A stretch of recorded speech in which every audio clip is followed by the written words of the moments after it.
一個五鼠運財、寓意非常好嘅翡翠雕件嚇。咁呢件翡翠呢，就鏤空嘅雕刻展現咗五鼠運財嘅主題啦。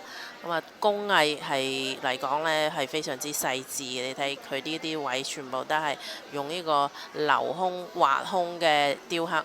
咁老鼠雕得栩栩如生，寓意財源滾滾啊，福運隨行。而且佢最巧妙嘅地方呢，係中間有一個平安扣，個平安扣仲可以轉動嘅喎。象徵住財富啊，流轉源源不息咁嘅一個意思。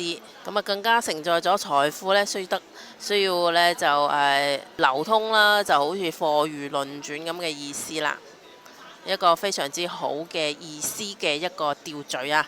喺佢個直徑呢，就係49.8嘅，厚度呢，就係等啊，呢個更正啊嚇。